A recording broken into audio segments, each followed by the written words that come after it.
हरियाणा की हर अपडेट के लिए बेल आइकन दबाएं और सब्सक्राइब करें STV हरियाणा न्यूज। आप देख रहे हैं हरियाणा न्यूज और मैं हूं आपके साथ शुभेंदु सिंह। रुक कर लेते हैं फटाफट खबरों का।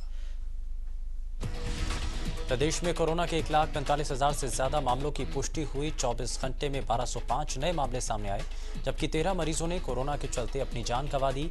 वहीं इलाज के बाद अब तक 1,33,000 से ज्यादा मरीज ठीक हुए।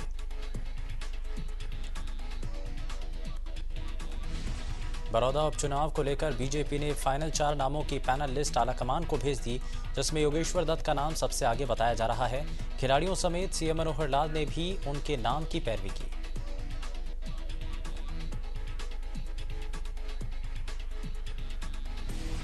कांग्रेस में भी टिकट पर मंथन का सिलसिला जारी है। आज कांग्रेस भी बड़ौदा से उम्मीदवार का ऐलान कर सकती है। कई नामों पर चर्चा हो चुकी है।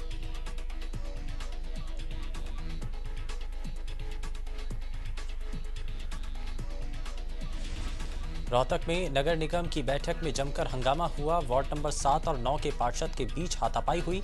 जानकारी के मुताबिक किसी एजेंसी को लेकर विवाद हुआ।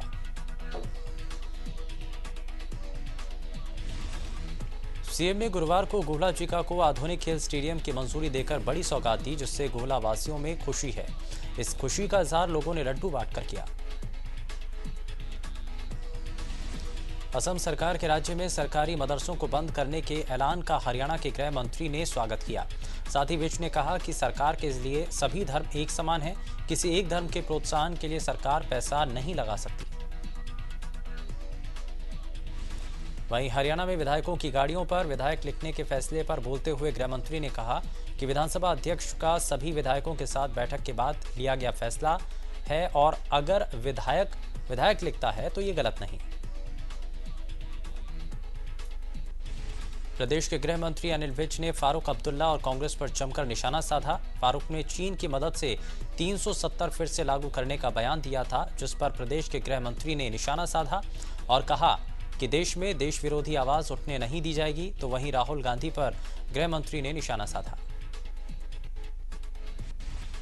राहुल के Pakistan, Iraq, Korea, Vietnam, Syria और अफगानिस्तान में समानता वाले ट्वीट पर गृह मंत्री ने प्रतिक्रिया दी। विज ने कहा कि ये सभी देश मुस्लिम देश हैं और राहुल गांधी का इन देशों के साथ प्रेम है और पाकिस्तान के साथ तो राहुल गांधी अपना प्रेम दिखाते भी रहते हैं। बुधवार को अंबाला में बीजेपी ने कृषि कानूनों के समर्थन में ट्रैक्टर रैली निकाली थी, जिसका भाकियों ने विरोध किया।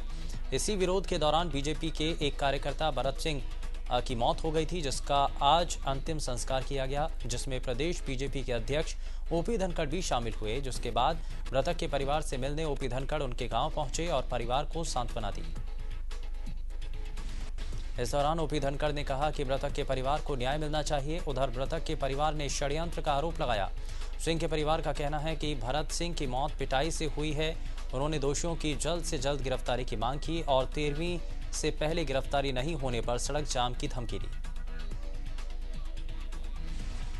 अनलॉक 5 के कई नियम आज से लागू हो चुके हैं। इसी के साथ लंबे इंतजार के बाद देश के सिनेमाघर, मल्टीप्लेक्स, स्विमिंग पूल और मनोरंजन पार्क भी आज से खोले जाएंगे। कोरोना संक्रमण को देखते हुए सिनेमाघरों और मल्टीप्लेक्स के लिए सूचना और प्रसारण मंत्रालय ने विस्तृत गाइडलाइंस जारी की। केंद्र द्वारा जारी नियमों के मुताबिक सिनेमा हॉल में एक के बाद एक सीट खाली रहेगी। हॉल की पूरी क्षमता के 50% दर्शक ही अंदर आ सकेंगे। इसके साथ ही सिनेमा हॉल में प्रवेश करने वालों को हमेशा मास्क पहने रहना होगा। सिनेमा हॉल के अंदर जिस सीट पर दर्शकों को नहीं बैठना है, उस पर क्रॉस मार्क लगा होगा। आज से सिनेमाघर खुल गए हैं, जिसको लेकर सिनेमाघर के संचालकों ने विशेष तैयारियां की। केंद्र सरकार ने 15 अक्टूबर से देश में सिनेमा हॉल, थिएटर, मल्टीप्लेक्स 50% क्षमता के साथ खोलने की इजाजत दी है। सिनेमाघरों में एंट्री करने पर हर शख्स की थर्मल स्क्रीनिंग की जा रही है। बिना लक्षण वालों को ही एंट्री मिलेगी। हालांकि ऑनलाइन टिकट की सुविधा भी रहेगी, ताकि कम से कम लोग एक दूसरे के संपर्क में आए। फिल्म के दौरान लोगों को हर समय मास्क लगाना जरूरी होगा। अमीराज सिनेमा के मैनेजिंग डायरेक्टर अमित ने बताया कि पिछले 7 महीने में सिनेमा इंडस्ट्री को खासा नुकसान हुआ है। आज से अनलॉक 5 के तहत की गई रियायतें लागू हो रही हैं, लेकिन अंबाला कैंट में ये सभी रियायतें कल से यानी 16 अक्टूबर से लागू होंगी। यहां केंद्र सरकार के अनलॉक 5 में दी जाने वाली रियायतों के मुताबिक क्षमता से 50% कम लोगों के साथ सिनेमा हॉल खोलने की तैयारियां की गई हैं, जिसके लिए अंबाला कैंट के इकलौते सिनेमा हॉल को सैनिटाइज किया गया। इसके साथ ही सोशल डिस्टेंसिंग को कायम रखने के लिए कई नियम बनाए गए हैं। बंद पड़े सिनेमाघरों को फिर से खोलने को लेकर हॉल मालिक और दर्शकों के बीच उत्साह है। साथ ही सिनेमा हॉल खोलने की तैयारियों पर प्रशासन की भी कड़ी नजर है। कोरोना जैसी वैश्विक महामारी के चलते 7 महीने बाद शुक्रवार से रेवाड़ी के एकमात्र मॉल में बने चारों सिनेमाघरों की खोई हुई रौनक फिर से वापस लौट आएगी। सिनेमाघरों को खोलने से पहले उन्हें पूरी तरह से सैनिटाइज किया जा रहा है। 2 गज की दूरी के साथ साथ लोगों के लिए सिनेमा हॉल में मास्क भी अनिवार्य है। सरकारी निर्देश के बाद आज से प्रदेश में 9वीं से 12वीं तक के बच्चों के लिए स्कूल खोल दिए गए हैं, लेकिन कोरोना संक्रमण को देखते हुए स्कूलों में विशेष ध्यान दिया जा रहा है। क्लास में प्रवेश से पहले सभी बच्चों का तापमान चेक किया जा रहा है। इसके साथ ही हाथ धोने और सैनिटाइज करने के लिए भी विशेष पहल की गई है। कक्षाओं में भी सोशल डिस्टेंसिंग को लेकर विशेष पहल की गई। क्लास में आने से पहले हाथों को सैनिटाइज करना और मास्क लगाए रखने पर विशेष ध्यान दिया जा रहा है। वैश्विक महामारी कोरोना के बीच अब धीरे धीरे आम जनजीवन पटरी पर लौटने लगा है। करीब 6 महीने से बंद स्कूल अब खुल चुके हैं। रेवाड़ी में आज कक्षा 9वीं से 12वीं तक के छात्र स्कूल पहुंचे।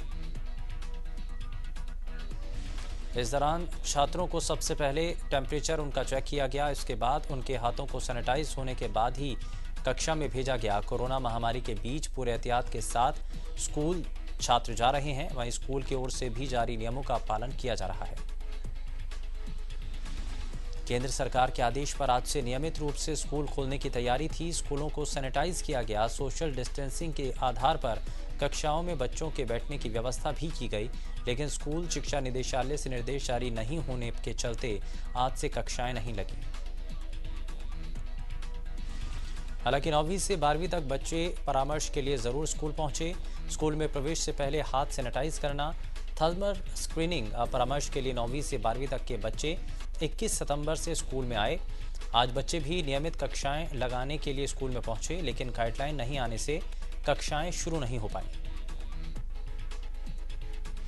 वहीं करनाल में गाइडलाइन न मिलने के चलते स्कूल नहीं खुले। हालांकि संवाद के लिए 9वीं से 12वीं कक्षा तक के बच्चे स्कूल में लगातार आ रहे हैं। स्कूल खोलने को लेकर प्रबंधन का कहना है कि उनकी तैयारी पूरी है, बस आदेश का इंतजार है। मौसम में ठंड बढ़ने के साथ ही फतेहाबाद के आसमान में पराली का धुआं बढ़ने लगा है। प्रदूषण के मामले में फतेहाबाद ने दिल्ली को भी पीछे छोड़ दिया। यहां अगर रात के एयर इंडेक्स की बात करें तो ये 1209 तक पहुंचा है। कयास लगाए जा रहे हैं कि आने वाले दिनों में हालात और भी ज्यादा खराब हो सकते हैं। पराली जलाने के मामले पर प्रशासन के अधिकारियों का कहना है कि पराली जलाने वाले 42 किसानों के खिलाफ मामले दर्ज किए जा चुके हैं और कई जगहों से उन्हें पराली जलाने की शिकायतें मिली हैं। यमुनानगर में स्वच्छता पखवाड़ा कार्यक्रम का आज समापन किया गया। कैबिनेट मंत्री कंवरपाल गुर्जर ने इस कार्यक्रम में शिरकत की। इस दौरान कैबिनेट मंत्री ने छछरौली में सड़कों पर बिखरे पॉलीथिन को इकट्ठा कर कूड़ेदान में डाला और सड़क पर झाड़ू भी लगाई। कैबिनेट मंत्री ने इस दौरान कहा कि आज जनता जागरूक है और जिस प्रकार से स्वच्छता अभियान चलाया गया उसमें सभी का सहयोग मिला। ऐसे ही जब सभी अपने आसपास सफाई रखेंगे तो शहर, गली, गांव सब सुंदर दिखेंगे। स्वच्छ वातावरण होगा तो स्वास्थ्य भी सही होगा। कैबिनेट मंत्री कंवरपाल गुर्जर ने कहा कि स्वच्छता जरूरी है। उन्होंने कहा कि गांधी जी ने शौचालय के बारे में कहा था कि खुले में शौच नहीं जाना चाहिए। मोदी जी ने इसको इम्प्लीमेंट किया और जनता ने सहयोग किया। जनता ने जब सहयोग किया और सरकार ने प्रयास किया, दोनों के प्रयास से आज आपके सामने इसकी तस्वीर है। प्रदेश में 2 अक्टूबर से 17 अक्टूबर तक स्वच्छता पखवाड़ा मनाया जा रहा है। बावजूद इसके सोहना में जगह जगह गंदगी का अंबार लगा है, जिसके चलते लोगों को भारी परेशानियों का सामना करना पड़ रहा है। दुकानदार गंदगी से परेशान होकर कई बार प्रशासन से शिकायत कर चुके हैं। बावजूद इसके लोगों की समस्या जस की तस बनी है। भिवानी में आज लघु सचिवालय के बाहर मैकेनिकल वर्कर्स यूनियन द्वारा 8 सूत्रीय मांगों को लेकर धरना दिया गया। धरने को लेकर वर्कर्स ने कहा है कि सरकार जल्द से जल्द उनकी मांगों को पूरा करे, नहीं तो आंदोलन बढ़ सकता है। कर्मचारियों के जिला प्रधान का कहना है कि कच्चे कर्मचारियों को पक्का किया जाए और समय पर वेतन दिया जाए, साथ ही महकमों का निजीकरण ना किया जाए। उन्होंने कहा कि अगर उनकी मांगे पूरी नहीं की गई तो सरकार का पूर्ण रूप से विरोध होगा। महिला एवं बाल विकास विभाग द्वारा 3 से 6 साल तक के बच्चों और उसके माता पिता के साथ व्हाट्सएप ग्रुप बनाने के विरोध और अपनी अन्य मांगों को लेकर आंगनवाड़ी वर्कर सड़कों पर उतरी और जमकर सरकार के खिलाफ नारेबाजी की। रादौर क्षेत्र में यमुना नदी के घाटों पर खनन ठेकेदारों की मनमानी जारी है। यहां नियमों की अनदेखी कर नदी में खनन का काम धड़ल्ले से किया जा रहा है। स्थानीय लोगों का आरोप है कि प्रशासन की मिलीभगत के चलते हो रहा है, इसलिए खनन ठेकेदारों के हौसले बुलंद हैं। दूसरी ओर खनन सामग्री से लगे ओवरलोड वाहन लोगों की जिंदगी लील रहे हैं। ओवरलोडिंग की वजह से यहां की सड़कें खस्ता हाल हैं, जिसकी वजह से हर दिन सड़क हादसे का डर बना रहता है।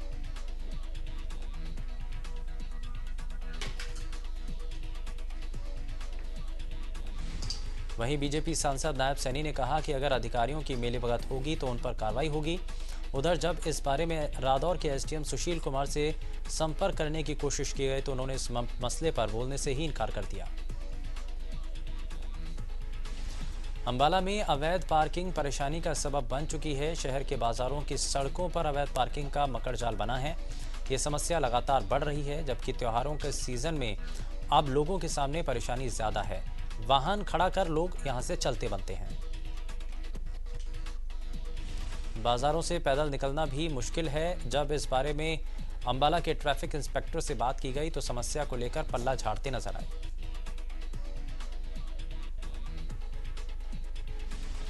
हरियाणवी सिंगर और डांसर सपना चौधरी और उनके पति वीर साहू ने 2 युवकों के खिलाफ सिटी थाने हासी पुलिस को शिकायत दी। सोशल मीडिया एक्टिविस्ट हर्ष शिकारा और नवीन के खिलाफ शिकायत दी गई। शिकायत में दोनों पर सोशल मीडिया पर अभद्र टिप्पणी करने और सोशल मीडिया पर पोस्ट करने का आरोप लगाया।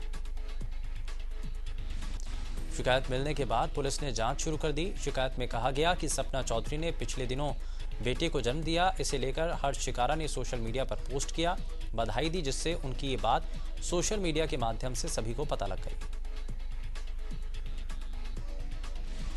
पोस्ट को हटाने के लिए उन्होंने हर्ष शिकारा से बातचीत की, लेकिन हर्ष शिकारा ने पोस्ट डिलीट करने से इनकार कर दिया। पोस्ट पर लोगों ने उन दोनों पर अभद्र कमेंट किए। वीर साहू ने कहा कि कुछ दिन बाद नवीन पंघाल और मीना नाम के एक युवक ने सोशल मीडिया पर लाइव आकर सपना चौधरी और उनके बारे में व्यक्तिगत टिप्पणी की और गालियां दी। फिलहाल वीर साहू की शिकायत पर पुलिस ने जांच शुरू की। रतिया में एक शख्स ने मां की मौत के बाद भाखड़ा नहर में छलांग लगा ली। बताया जा रहा है कि 13 अक्टूबर को गांव नगल की रहने वाली 65 वर्षीय दयावंती का शव घर के आंगन में मिला था। महिला के सिर पर ईंट मारकर उसकी हत्या की गई थी।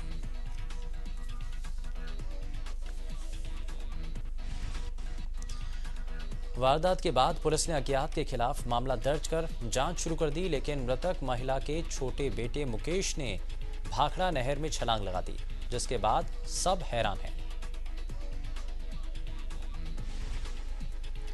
बताया जा रहा है कि मुकेश की स्कूटी और चप्पल भाखड़ा नहर के किनारे मिली। परिजनों की शिकायत पर मौके पर पहुंची पुलिस ने गोताखोरों की मदद से मुकेश की तलाश शुरू की। खरखौदा में गुरुवार सुबह ट्रक और कंटेनर में आमने सामने की भिड़ंत हो गई। इस हादसे में दोनों गाड़ियों के ड्राइवरों को गंभीर रूप से चोट आई है। करीब 2 घंटे की मशक्कत के बाद क्रेन की मदद से ड्राइवर को बाहर निकाला गया।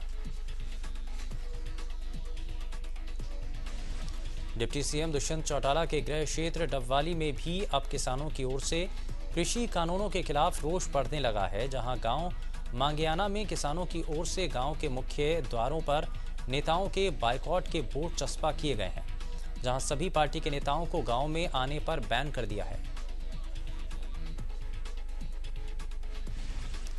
फसल खरीद प्रबंधों का जायजा लेने के लिए उपायुक्त डॉक्टर प्रियंका सोनी ने बरवाला की अनाज मंडी का औचक निरीक्षण किया। सबसे पहले उन्होंने मंडी के मुख्य द्वार पर बनाए जा रहे गेट पास के काम को जांचा और वहां मौजूद किसानों से बातचीत की। तो शाम अनाज मंडी में बाजरे की फसल की खरीद की धीमी प्रक्रिया की वजह से क्षेत्र के किसान परेशान हैं। परेशान किसानों ने प्रशासन से प्रक्रिया में तेजी लाने की गुहार लगाई।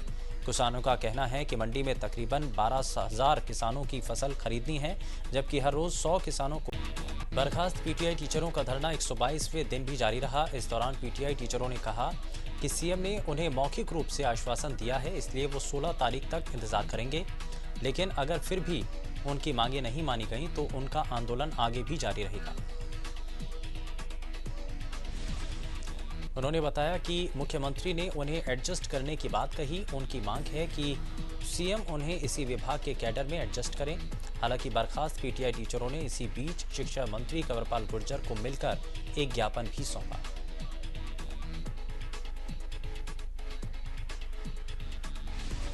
अंबाला में नगरपालिका कर्मचारी संघ के कर्मचारियों ने प्रशासन के खिलाफ जमकर नारेबाजी की।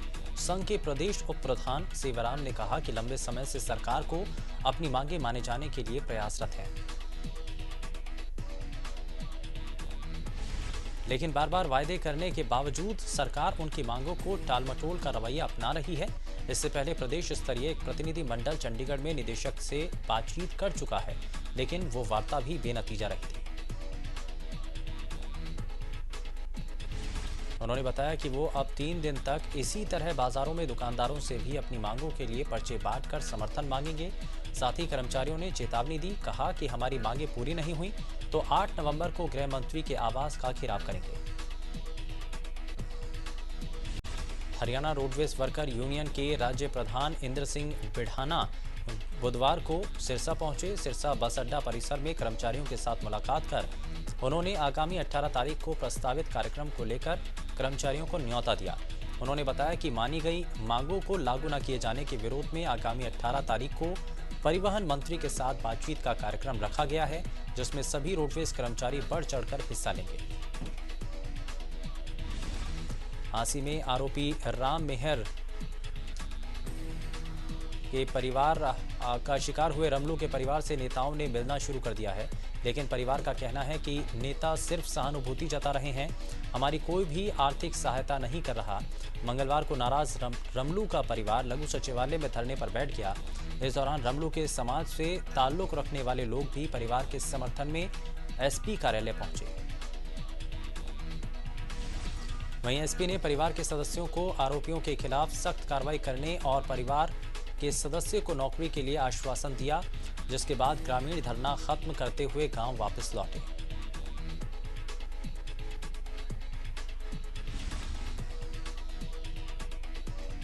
करनाल में जिला प्रशासन की रोक के बाद भी किसान जिले के अलग अलग इलाकों में किसान अपने खेतों में पराली को आग लगाकर प्रदूषण फैलाने का काम कर रहे हैं। जहां कृषि विभाग ऐसे किसानों से लगातार जुर्माना वसूल कर रहा है, तो वहीं किसान लगातार पराली में आग लगाना अपनी मजबूरी बता रहा है। किसानों ने कैमरे पर अपनी मजबूरी बताते हुए कहा कि पराली में आग लगाना हमारी मजबूरी है, इसके सिवा हमारे पास कोई रास्ता नहीं। किसानों ने कहा कि अगर पराली में आग नहीं लगाते तो हमारा खेत नहीं बनता। सरकार ने जो मशीन लगाई वो काफी महंगी पड़ती है। अंबाला कैंट से एक बार फिर नगर परिषद की लापरवाही का मामला सामने है, जिसको लेकर लोगों को परेशानियों का सामना करना पड़ रहा है। दरअसल अंबाला कैंट बस स्टैंड के पास से माल रोड तक जाने वाली सड़क 2 साल में भी बनकर तैयार नहीं हो पाई।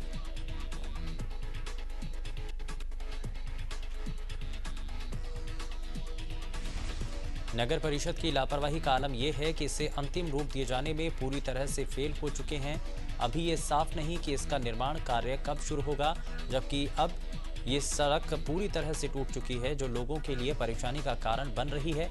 इस सड़क पर इतने गड्ढे हैं कि पैदल चलना भी लोगों के लिए मुश्किल हो रहा है।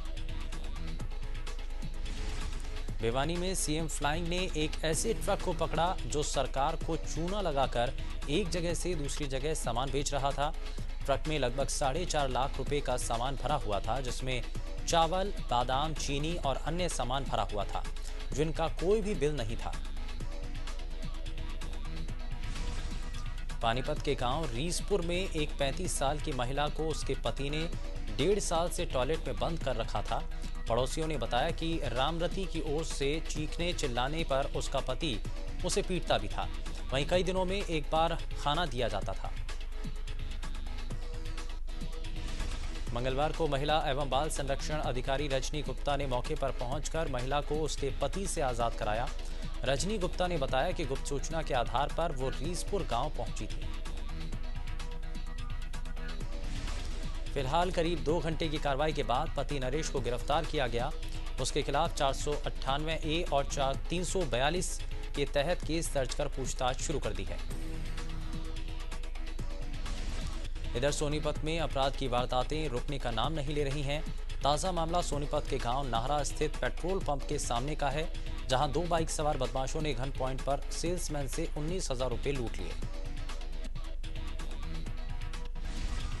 सीसीटीवी फुटेज में देखा जा सकता है कि लूट की वारदात को अंजाम देने के बाद दोनों बदमाश रिवॉल्वर को लहराते हुए मौके से फरार हो गए।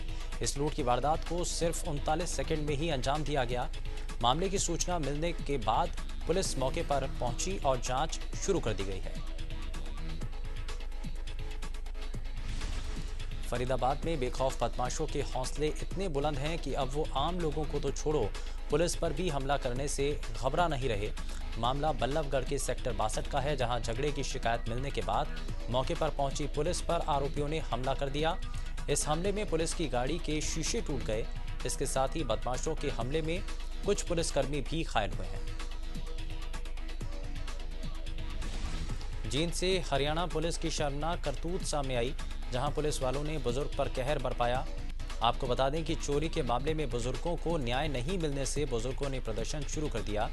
प्रदर्शन हटवाने के लिए पुलिस वालों ने बुजुर्गों के साथ अभद्रता कर उनकी बेरहमी से पिटाई कर दी। यमुनानगर में रविवार को तीर्थनगर में 32 वर्षीय ज्वेलर की हत्या की गुत्थी CIA 2 ने सुलझा ली है। ज्वेलर के दोस्त दड़वा निवासी अशोक कुमार ने ही की थी ज्वेलर की हत्या और वहां से जेवरात लूटकर फरार हो गया था। जानकारी के मुताबिक अशोक पहले इसी दुकान में किराए पर फर्नीचर की दुकान करता था और पैसों के लालच में दोस्त ने ही अपने दोस्त को मौत के घाट उतार दिया।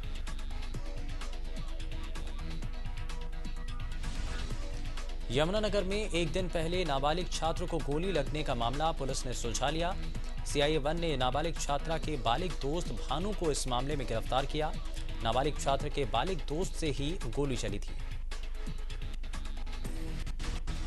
बताया जा रहा है कि भानु पिस्टल लेकर आया था और पिस्टल चेक करने के दौरान उससे गोली चल गई और नाबालिग के पेट में जा लगी। पूछताछ में छात्रों द्वारा घटना के बाद पुलिस को बताई गई काले शीशे वाली I-20 कार सवार बदमाशों के गोली चलाने वाली स्टोरी झूठी निकली। SP कमलदीप गोयल ने इस पूरे मामले का खुलासा किया।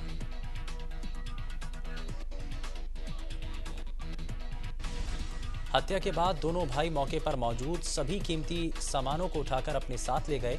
आपको बता दें कि नारनौद निवासी सिविल इंजीनियर विजय लोहान की रविवार की रात को उसी के किराए के फ्लैट में हत्या कर दी गई थी। विजय लोहान बहादुरगढ़ के सेक्टर 16 में एक फुटवियर फैक्ट्री में पिछले लंबे समय से काम कर रहा था और वो 3 साल से ओमैक्स के फ्लैट में किराए पर रह रहा था। पुलिस ने जब विजय लोहान के साथ पार्टी करने वाले दोस्तों से सख्ती से पूछताछ की तो उन्होंने वारदात को कबूल किया। पकड़े गए दोनों आरोपी भाइयों का विजय लोहान के साथ कमेटी के रुपयों के लेन देन को लेकर विवाद चल रहा था और इसी के चलते उन्होंने हत्या की इस वारदात को अंजाम दिया। होडल के पुराना GT रोड पर फास्ट फूड बनाने वाले कारीगर का शव मिला, जिससे पूरे इलाके में हड़कंप मच गया। सूचना पाकर मौके पर पहुंची पुलिस ने शव को कब्जे में लेकर पोस्टमार्टम के लिए भेज दिया है। मृतक के परिजनों ने हत्या की आशंका जताई है। करनाल के RK पुरम में रहने वाले एक शख्स ने अपने घर में फांसी का फंदा लगाकर खुदकुशी कर ली। मरने से पहले युवक ने एक सुसाइड नोट भी लिखा, जिसमें उसने अपने ससुराल वालों पर झूठे केस में फंसाने के आरोप के साथ साथ मानसिक रूप से परेशान करने का आरोप भी लगाया।